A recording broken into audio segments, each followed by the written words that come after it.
Oh, great to see you, be with you, Danny. And you, my brother. Mhm.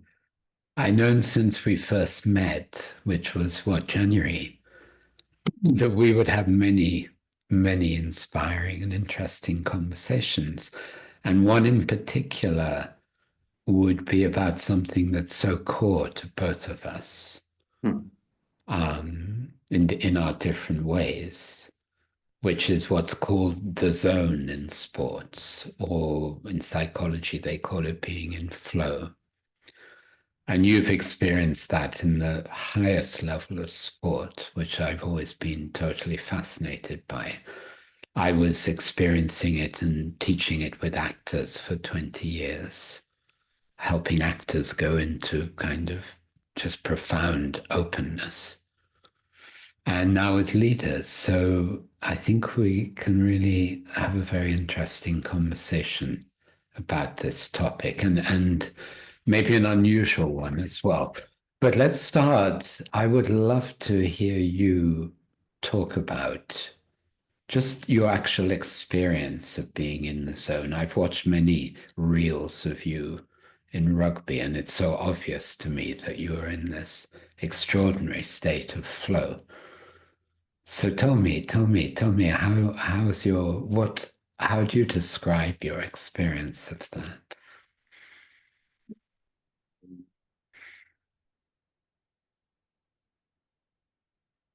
For me, when I was playing, it was uh, training and playing was a guide back home to my being, Mm, and I didn't realize that at the time.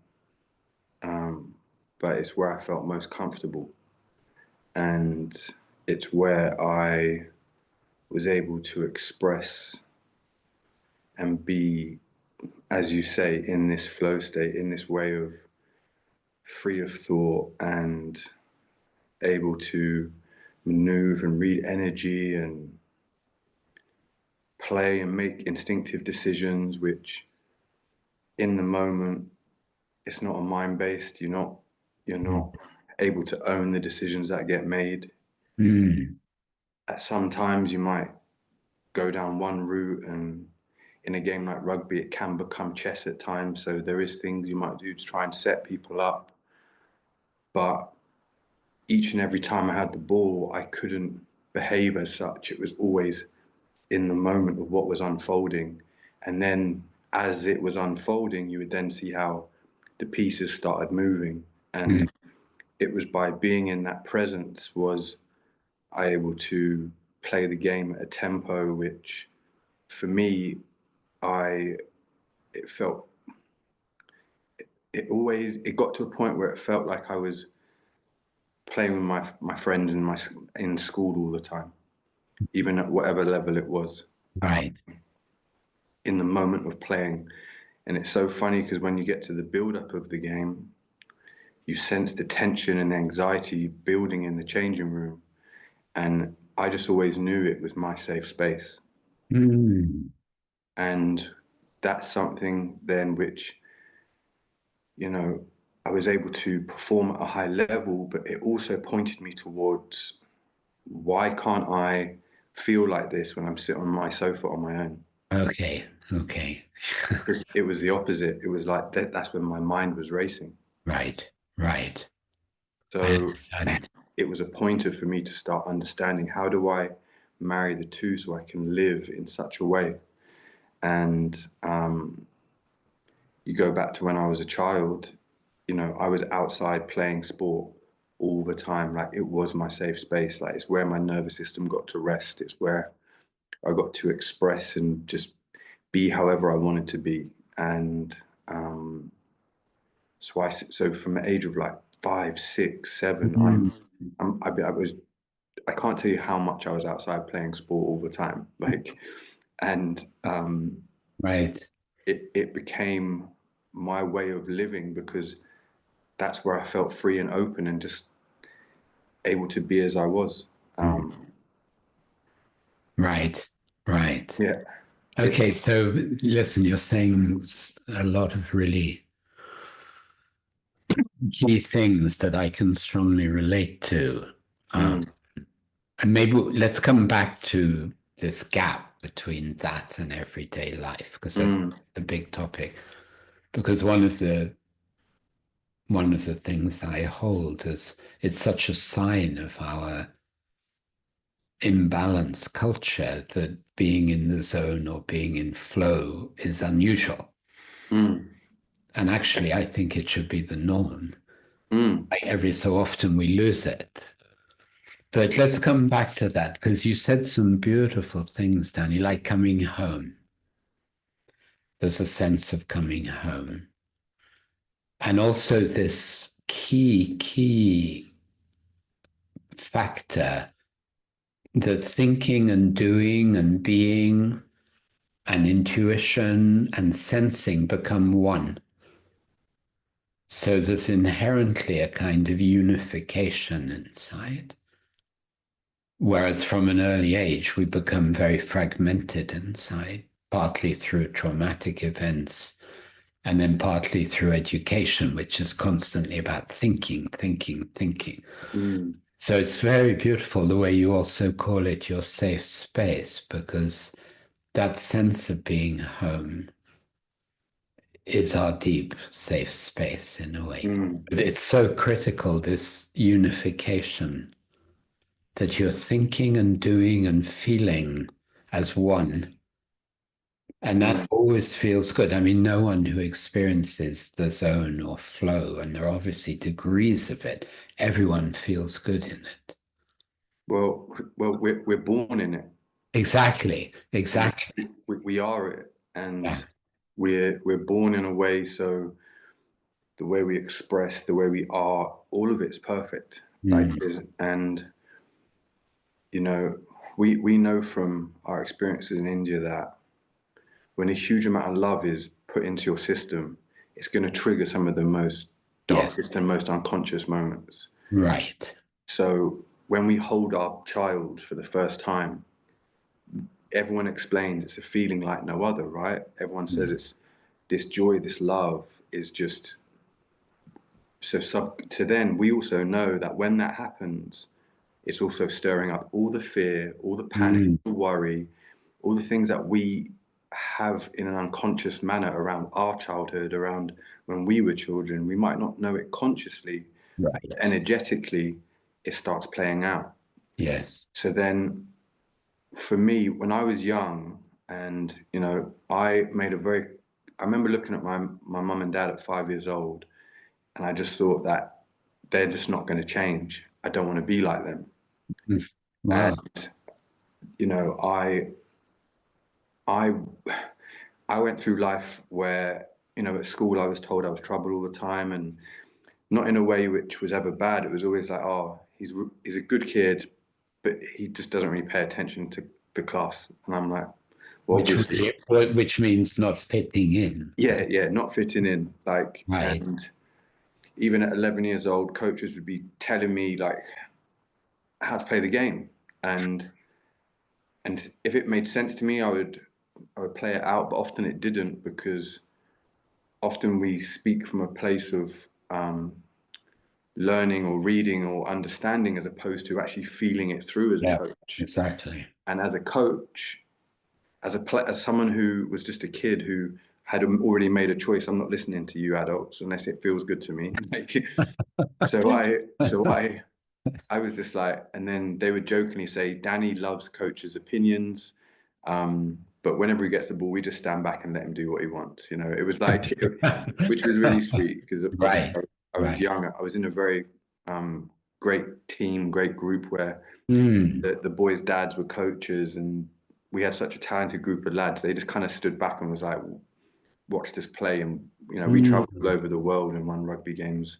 It was amazing. But going back to us as children, we start feeling all the energy that's around us, and for me, my place of safety was on a sports field. yes. I was better at football than I was rugby, and I was probably I probably most enjoyed batting out of everything, but I just didn't want Mm, to stand in the field all the time. Even though I loved fielding, I didn't want to. right. When I looked at 14, to what to do professionally. I was like, I'm not standing in the field for 4 days. Like, it's not happening. 2020 didn't exist then. So Right. We're talking about cricket. For cricket. those Yeah, who yeah, don't yeah, know what, yeah, yeah. cricket. And Yeah. it's and then I say this because when I go to a point in my life when I was 27, and I remember no, I was like 30, and I was playing a team, and afterwards the captain, Tom Wood, who was is a legend of a guy, Mm. goes to me, "We've been studying your footage all week, and we still don't know what you're going to do." And when he said that to me, I replied, I was like, "I don't know what I'm going to do, so I don't know how you Of guys do." course. Like, But that's so that comes back to, can I jump in for a yeah, moment? yeah, of Because course, I want to capture of so course. much of what you're saying. Um, because the whole fragmentation that we're educated into and that results from what we call trauma is exactly that we're trying to control everything by thinking, which is an illusion anyway of control. Um, that's why I believe there's something so important. It's like we know everyone recognizes this, the zone. Everyone has some experience of it because there are degrees of it. But it seems to me so clear we don't get the full implication of it. Mm, We don't understand what it's really mm, telling us about how we should be functioning. mm. So I want to come back to the actual experience and see if we find common ground here. Because so I trained for 3 years as an actor in a very radical methodology. Amazing. And then I taught it for 20 years and explored with my own company. And right at the core of it was deeper and deeper opening of the body, Mm, and particularly the spine and the pelvis. mm, So that became the gateway. And then I could see every time I was working as a director or a teacher, I could already see in the actors I was working with exactly when they were close to that portal, when they mm, were through the portal, because their whole organism changed very literally. mm, It's like the plug went in from being out. And mm, you could see this unification inside. And then particularly in the rehearsal room, the most unbelievable things would happen. mm. I mean, it was Wow. like we were in a miracle field sometimes. And Mm. Yeah, afterwards, of it was course. like, whoa, but it was absolutely rooted in the body. Mm, So I'm wondering, like, when you, given how much and how deeply you experienced being in the zone when you were playing, and then we'll come back to everyday life. Does that relate? Do you relate to that? But how? Because it was such a, for me, it's so rooted in a body experience. mm. Is Yeah, for that, sure. how do you relate to what I'm saying? For sure. It's rooted in the body, and it's also a feeling of weightlessness at the same time. Okay, there we are. That's it. So yeah, It's like yeah, it's it's just pure joy in the moment. yes. It's it's It's where you're expressing your being. It's where you're yeah. being. And you said something which sparked something in me, which was,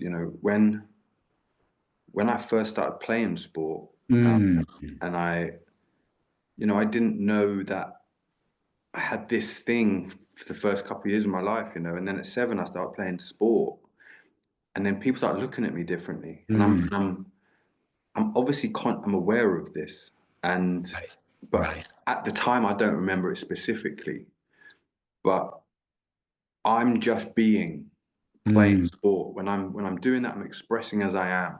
right. But then what what does that do in the world that we're in? It creates people to um, put their viewpoint on it. And at a young age, I got lots of wonderful comments and people expressing the way they see and feel about it. then you'd also get things like, oh, he's cocky, he's arrogant. You know, all of these things would start unfolding, Would be and put on you, yeah. yeah, and when you're in the process of doing something or just being and playing or acting or singing, like Yeah, if you're just loving it and enjoying it, then exactly. for someone to say, oh, they think a lot of themselves, as a young kid, you start taking your viewpoint on the mirrors that you're facing in Right, the world. right. So it's it's interesting because you also then start building a bit of a shell. Yeah, So yeah. so you have this place of being, but you also start recognizing people are talking about you in a way which doesn't feel good to your being. So Of course. you can Wow. you can see how that starts building along the way, and Right. then I could see how even at school that I would have this.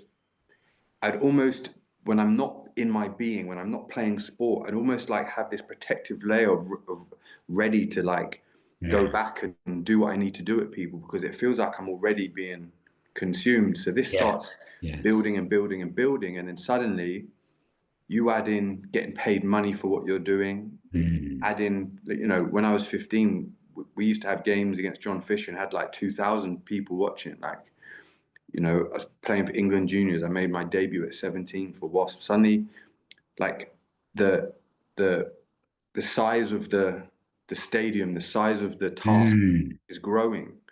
So you're also just being in those moments, but you're Yes. also getting further and further away from yourself, away Right. from the sport itself, because Mm.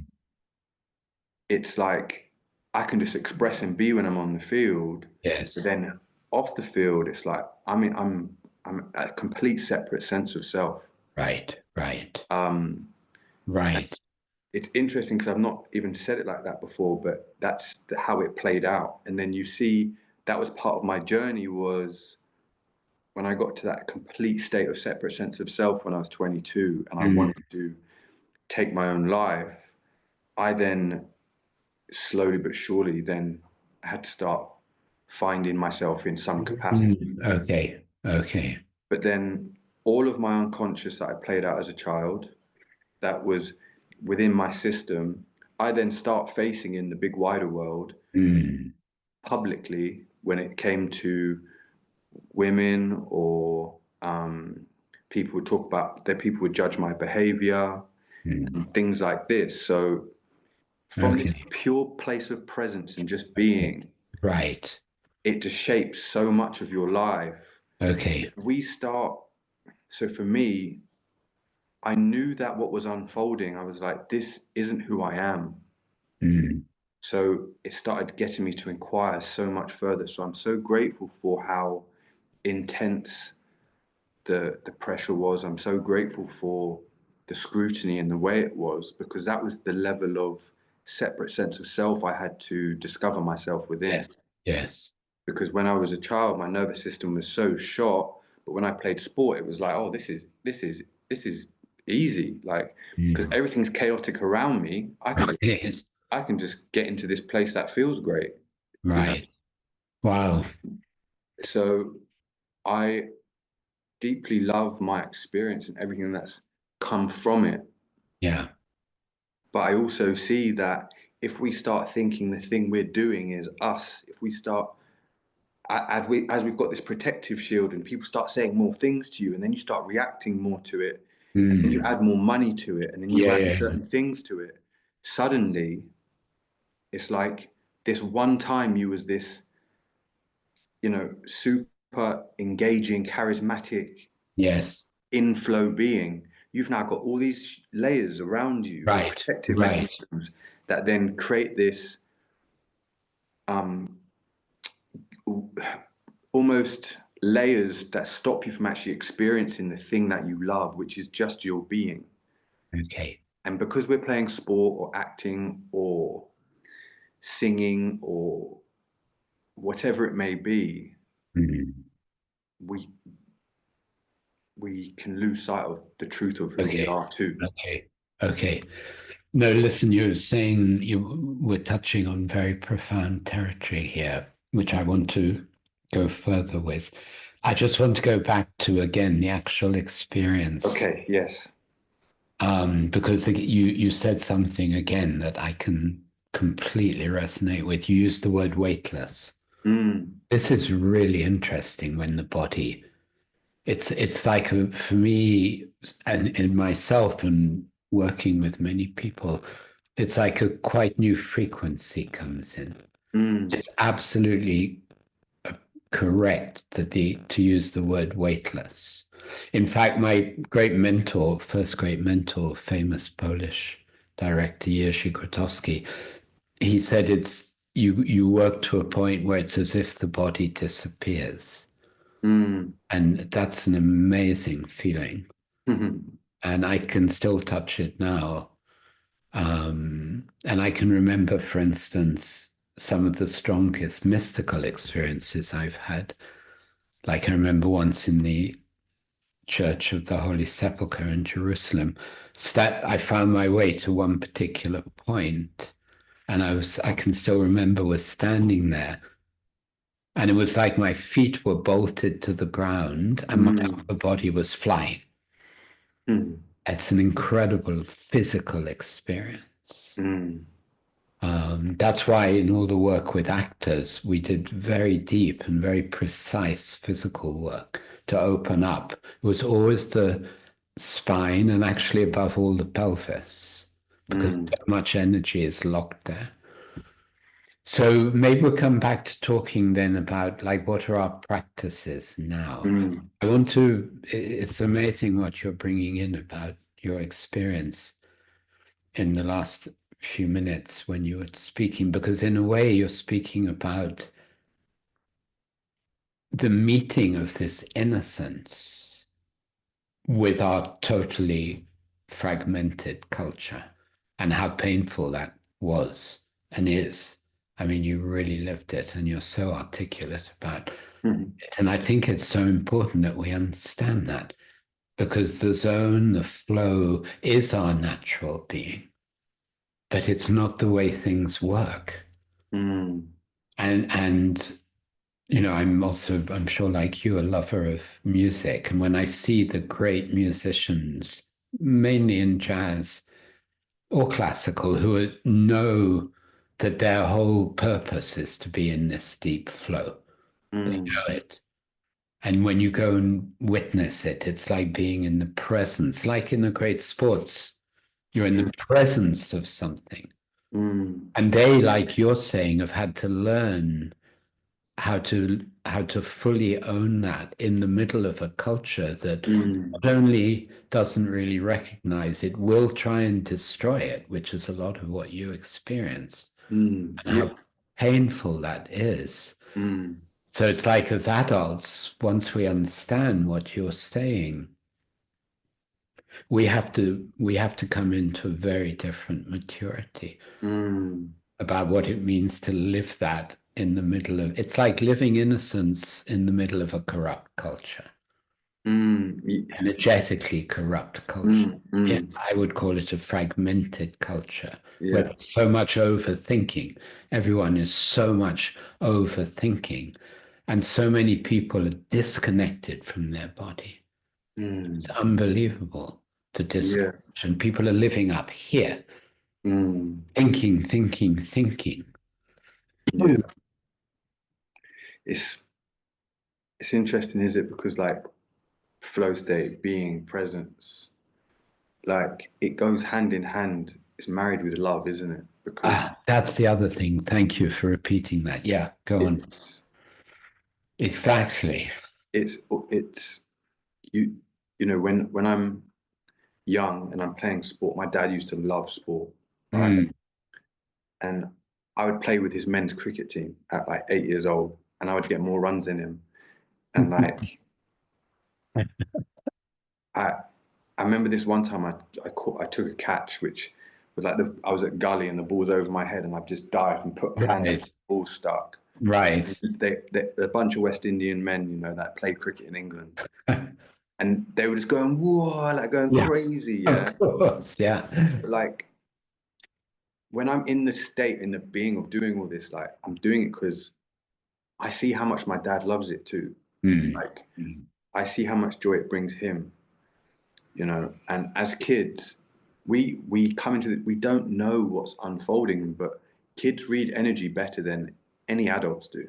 That's right. But Yeah. we can't verbalize it because we don't Yes. know how yet. Yes. We start behaving based on what our environment is. So if Yeah. we sense that there's sadness or unworthiness, or like they don't see themselves how we see them, or love them how we love them, we don't know and put these words to it. There's just an energy thing where Yes. we're like, we want to do the best we can for them, you know, and then that Right. plays out. And Well, I would say we want to fit in. we want to fit in. We want to fit in. And there's also part of us that developed this thing for me was wanting to save my mum, wanting to save my dad in a way to like make them Right. feel, you know, it was like a frequency exchange. And but it also meant that I wasn't really seeing my worth too, because Yes, of it was course. you always seeing outwardly. Yes. But Yeah. when we get into this state of being and presence, and you see a kid playing the piano,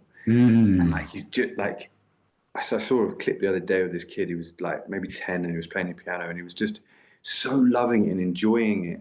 And Mm. everyone around's like, whoa, like they're now looking at him like, so like, wow, this kid has got it. Yeah. But he's just in a state of being. And and Yeah. it's what a gift this is, because Yeah. it's a way to point everyone back to themselves in some Exactly. capacity. And Exactly. that then goes up further and you see how amazing this state of being is, because when you get into this state, when you are there, when you're living this out, the world also rewards you in ways Right. financially, Right. but it's actually always pointing you back to your own worthiness. Because even when we're not playing the piano, we're not playing sport, and we're just being, we are just as valuable, just as loved, just as present. But we're learning and figuring out the world that what response we get in those moments is far greater when we're doing the thing. Yeah, exactly. So, you Beautiful. know, and you don't know this, because you then just go into life and do what you're doing. And you know, I don't I obviously can play sport at a high level, because it was where I could just be thoughtless and be. But I put down everything to presence and love and the divine, that when I played football, rugby, cricket, squash, anything, like I was just free. It was like I was able to like it was the most amazing learning ground of life for me. And in doing so, I've been able to arrive at this place now where the love I'm experiencing in the world, and how the world's responding to me, as I've started clearing the unconscious to become more conscious, to be in a state of being all day, every day, and walk with a Yes. state of being, which is an open heart, which is a way of loving and just experiencing the world in a way which is kid-like and exuberant and vibrant. Right. Right. I'm now looking around me from all the troubles I faced in my life. Well, not troubles, but just the moments that were, you know, frictious and giving me lots of source energy to face myself. Now I look around and I see the people around me, the experience I'm having, the love I'm experiencing, and it's like, wow, like this whole journey for all of us is to get back to a state of ourselves in some capacity. But, Exactly. but Right. we put so much on, like you said, the societal things, the way society is, the way society has developed itself around money and greed and status and achievement and pedestals and hierarchy. And we see how when you get into it, it's very hard to then start finding your Absolutely. way within it, because Yeah. Yeah. we then go into a survival state, because it's actually triggering all of our unconscious. Exactly. And you know, with the work we've been doing since January, the internal leaps and bounds we've made, and the depths we've gone to, and all it makes you want to do is love in a way that the whole world can feel and experience what we are internally and what we're going through. And I think it's the biggest gift that I can ever say in my lifetime that I've ever experienced is just existing in itself and Yes. being a stubborn little kid who just did what he wanted and chose what he wanted. And I wore the scars and I faced what I faced. I didn't know why I was doing it, but I was like, this is what I'm doing. This is what I'm doing. This is what I'm doing. You know, the amount of coaches I used to have to like battle with, Yes. Yes. you know, the amount, because I was like, I want to play it in this way, this is the way of playing. Because I also saw how coaches were in survival state and they would, Yes. you know, good men, like all of them, you know, but they would coach the game in a way of survival as opposed to Yeah. the exploration of what could be. And Exactly. Okay. yeah, so there's so much for me I Yeah, could there's dive so in. much because if we, two things again, one you said and one I want to bring in, you talking about love. Mm, Because at the core of being in the zone and the core of being in flow is love. And as everything. you then said, and we both know, so if we want to really live that fully, we have to meet all the places of non-love inside. We all do, in order that that become our baseline in life, Mm, rather than this exceptional thing. mm, Because then the other thing I wanted to bring in, which is again part of, I think, the bigger picture that we just, our culture doesn't understand, is that in flow, in the zone, we're fundamentally in non-separation. It's an experience of non-separation. mm, It's an experience of touching into the deep unity, the deep what, the real deep mm, oneness mm. of life. It, And that's yeah. why it's, like for a lot of artists, a lot of actors, they don't manage the gap between experiencing that and everyday life. For a lot of people, and for me too, for many, many years, it was a painful crash. And that's why actors will be up till 5 a.m. after a performance Mm, drinking, because they can't manage the dissolve into what's called everyday life. well, yeah, I definitely And experienced this that. is, yeah, of course. And me too, it was unbearable in a way. Yeah, Like, how can I be in this state of flow and love?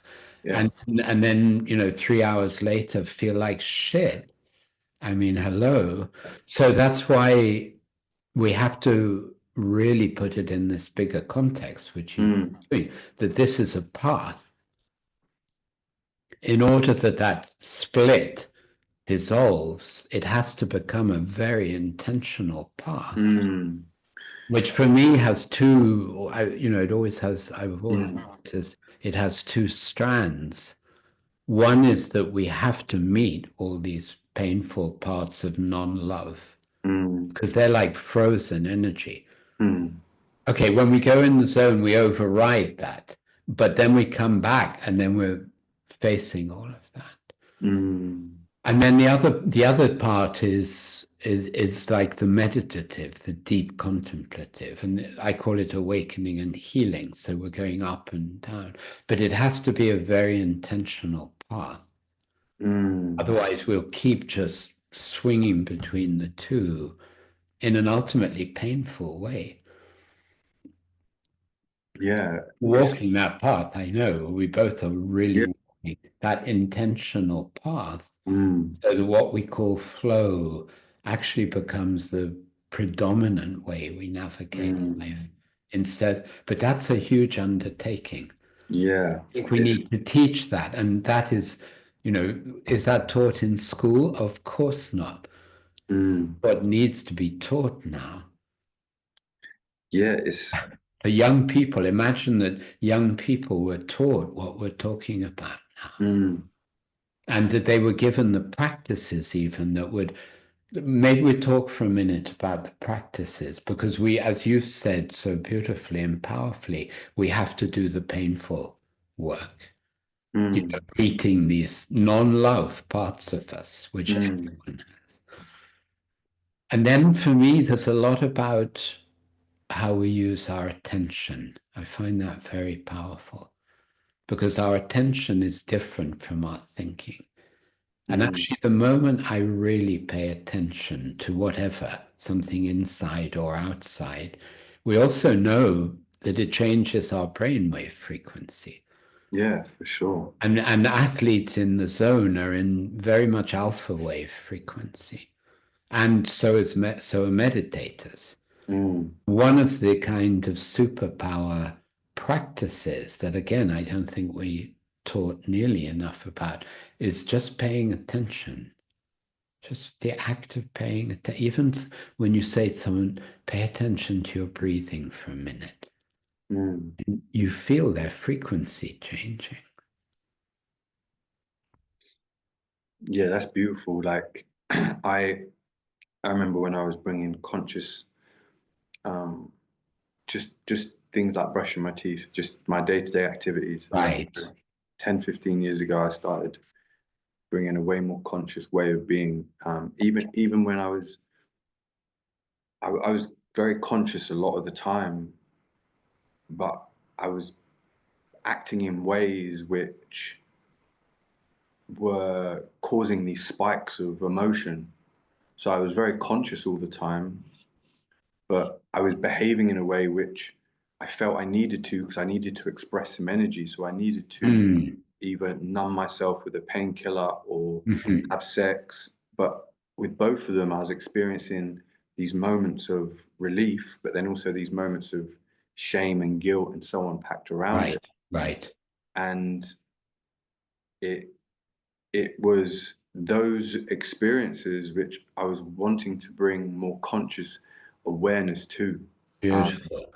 Yes. and it's it's like when when I walk through the park and I see youngsters running about, like Mm. there's so much we can just learn from observing the Mm. beauty of children playing and running and like how they express and how they are because they're bringing life to every single moment. They're bringing an exuberance which as we get older sometimes it escapes us because we start getting caught up in the unconscious ways of things.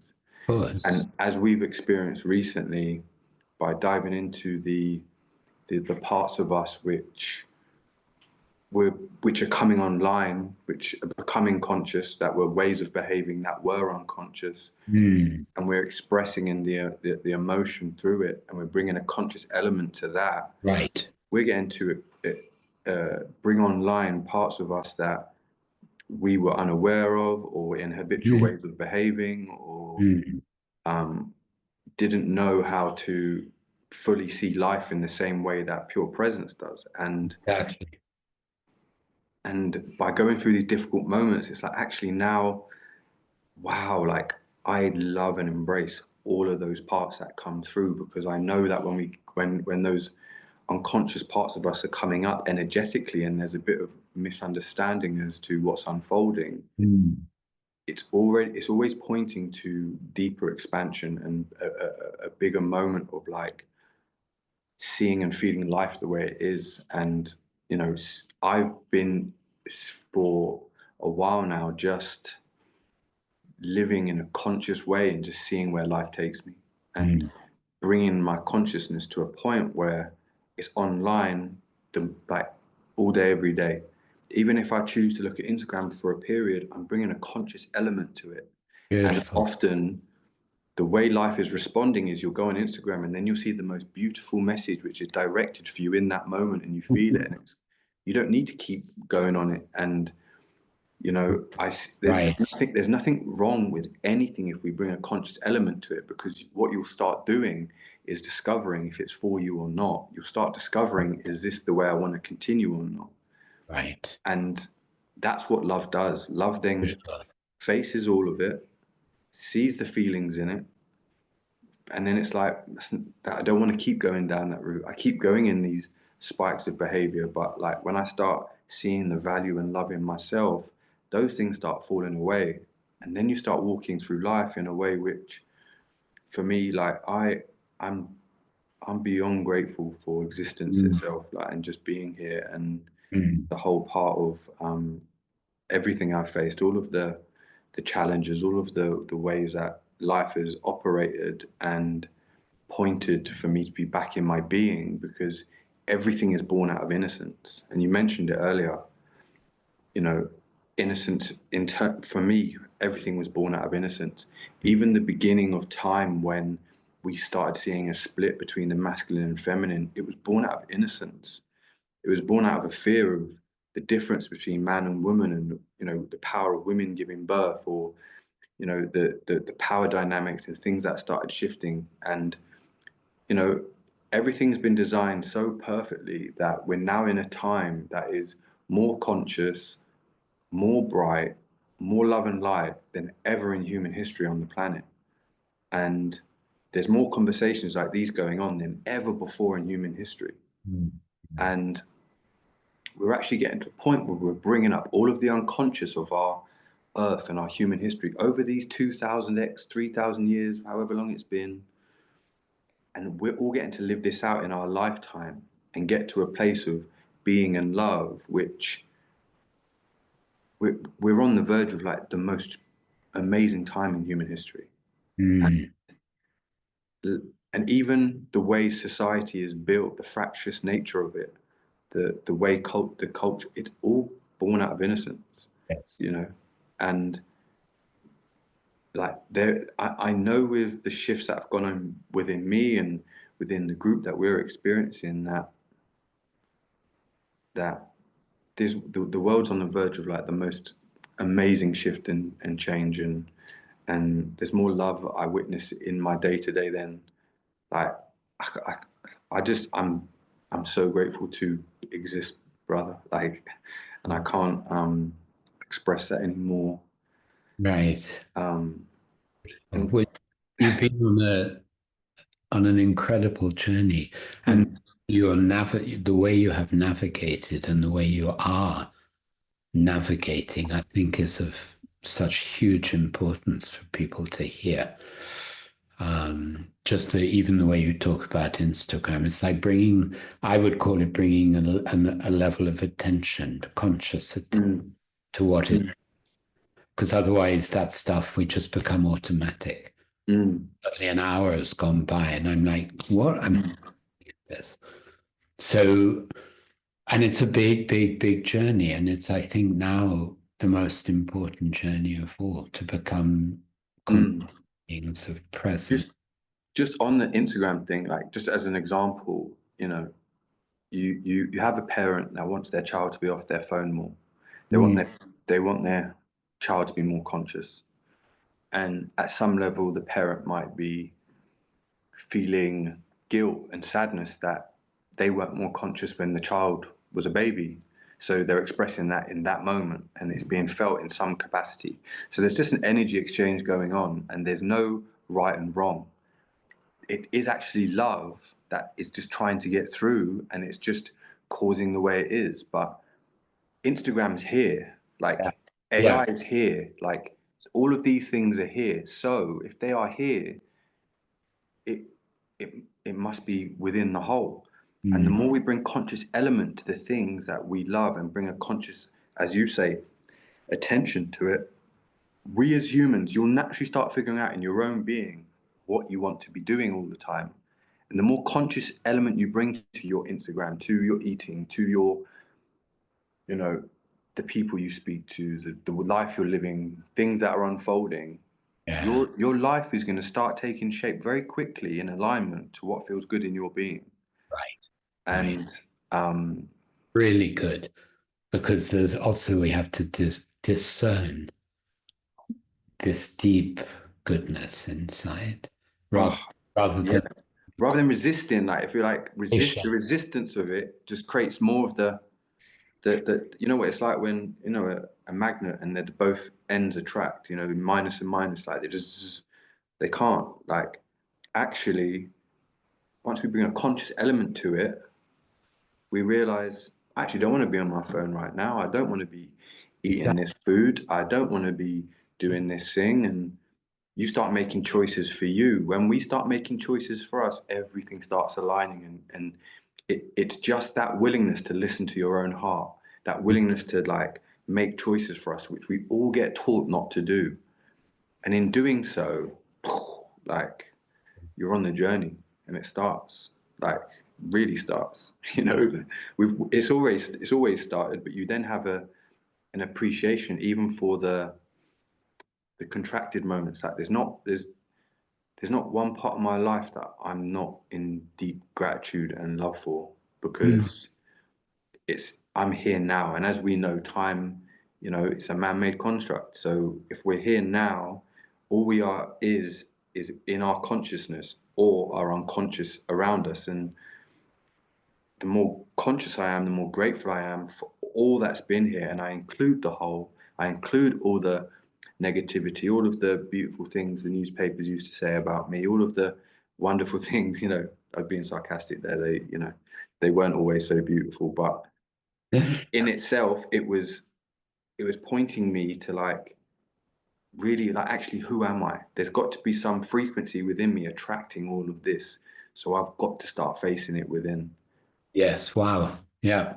So The way you take that is so exactly so powerful for us all to well, recognize. everything's for us, Nicholas. We know this, that everything's for us. We can't escape it. So the more conscious element we bring to it, the more we include it, the more we welcome it, then we actually realize we as beings are innately just love. And that love can hold everything you've ever been through in your life. There's nothing it can't transmute. If you was to look at my life, you would technically say I was addicted to painkillers. I was addicted to sex. I never labeled myself that because I didn't want to get over a label. But there were just gaps in love. There were gaps in love for me to experience how discomfort and how uncomfortable they can become, how unconscious can they become, for me to actually start coming back home to myself. And in doing so, like I said, I I am deeply grateful for all my experiences in life and what's unfolding, and like how I'm experiencing life with synchronicities and moments and the beautiful people that surround me. Like I I feel like a kid, man. I can't believe that this is the experience I'm having. Thank you. Beautiful. Yeah. It's the whole thing we're talking about, it reminds me of what the great William Blake said, that life is like you go from innocence to experience to what he called higher innocence. That's wicked. I like that. I mean, it's just archetype true. So thank you, really, the whole way you're living this and the way we can talk about it, I think is really, really valuable. It's awesome. High innocence. That sounds so cool. Yeah, thank you. Thank you, Nicholas, man. I love you, brother. Love you too. Thank you. Mhm.